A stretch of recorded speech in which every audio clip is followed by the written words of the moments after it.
Hello বন্ধুরা, আমার বন্ধুরা সবাই কেমন আছো? আমি আবার চলে এসেছি আরও একটা রেসিপির সঙ্গে হ্যাপি লাইফ সোমা 2.0-তে। আজকে দেখো আলু পটল আর মুগের ডাল এইটা দিয়ে হবে আমার আজকে একটা নতুন রেসিপি। তো তোমরা দেখতে থাকো। তো আমি না আলু পটলটা ভাজা ভাজা করার জন্য বসিয়ে দিয়েছি। আর এই যে মুগের ডালটা সেদ্ধ করে নিয়েছি। মুগের ডাল এমনভাবে সেদ্ধ করেছি পুরো দানা আছে, পুরো সেদ্ধ করিনি। আর এখানে দেখো মশলা আছে, পেঁয়াজ আছে, রসুন আছে, আর এই শুকনো লঙ্কা নিয়েছি। আর তার মধ্যে কিছুটা কাজু, এই যে কাজু নিচে আছে, দেখাতে পাচ্ছি না, নিচে আছে, সরি, এই নিচে টমেটো, পেঁয়াজ, কাজু আর লঙ্কা আর রসুন এইগুলো আমি একটুখানি ভাপিয়ে নিয়েছি। ভাপিয়ে নেবার পরে আমি বন্ধুরা এটাকে মিক্সিতে পেস্ট করব। তো এই ভাপিয়ে নিয়ে পেস্ট করার পরে মশলাটা কিন্তু দুর্দান্ত হবে এবং তরকারিতে দেওয়ার সময় একটা আলাদা স্বাদ আসবে।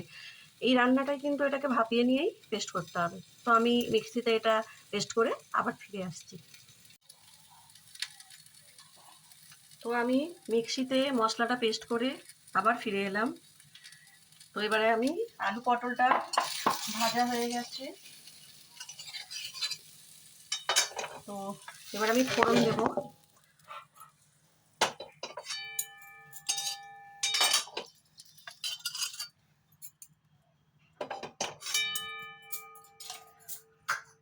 ফোড়নে আমি দিয়েছি জিরে আর গোটা গরম মশলা, দারচিনি আর দু একটা লবঙ্গ। তার জন্য আমি এখানে দিয়ে দিচ্ছি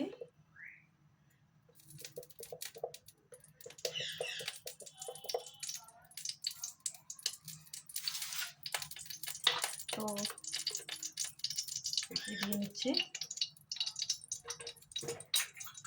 তারপর আমি ফোড়নটা দিয়ে নিলাম।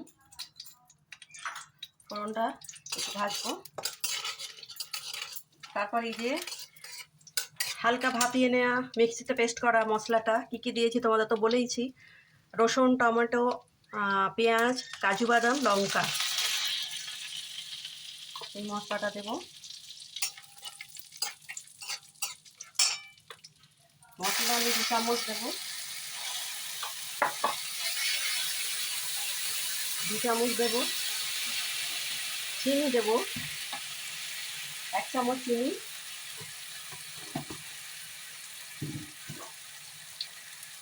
স্বাদ মতো নুন। আর এই যে এই যে মিক্সিতে যে আমি মশলাটা পেস্ট করেছিলাম সেই মিক্সি ধোয়া জল।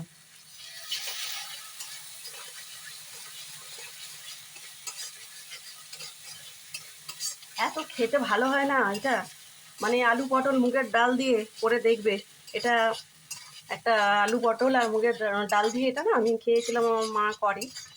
তো এই রেসিপিটা মায়ের মতো হতো, আর অত ভালো করতে পারবো না, যতটুকু শিখেছি দেখেই শিখেছি। তো দিয়ে দিলাম জলটা।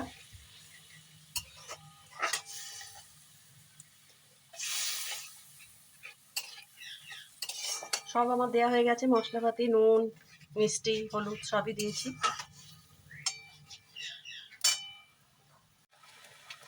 মশলাটা কষানো হয়ে গেছে, এবার আলু পটল আমি দিয়ে দিলাম।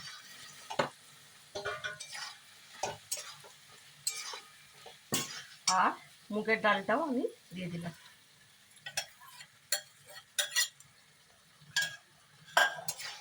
এটা একটু কষাতে হবে।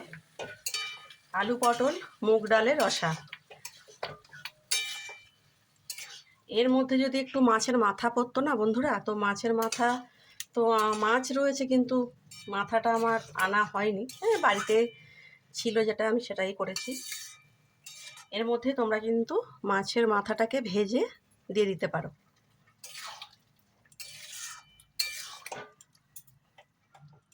তো এটা হতে থাক, আর একটু আমার জল লাগবে।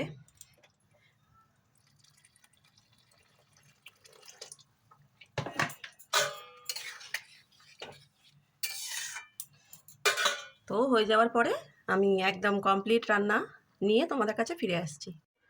তো বন্ধুরা দেখো, একদম রেডি হয়ে গেছে মুগ ডাল দিয়ে আলু পটলের রসা। তো ডালগুলো কিন্তু একদম ঘাঁটলে হবে না। ডালগুলো, প্রত্যেকটা ডাল কিন্তু এই যে তোমরা বুঝতে পারছো, প্রত্যেকটা ডাল কিন্তু গোটা গোটা আছে, তবেই খেতে ভালো লাগবে। ডাল কিন্তু একদম আলু পটলের সঙ্গে মিশে যাবে না। ঠিক আছে বন্ধুরা? তো কেমন লাগলো আমার এই মুগ ডাল দিয়ে আলু পটলের রসা, তোমরা সবাই জানিও। তো বন্ধুরা, আবার একটা নতুন রেসিপির সঙ্গে দেখা হবে। তোমরা আমার চ্যানেলটাকে সাবস্ক্রাইব করে দিও, আমার পাশে থেকো। টাটা বন্ধুরা, গরমে সবাই ভালো ও সুস্থ থেকো।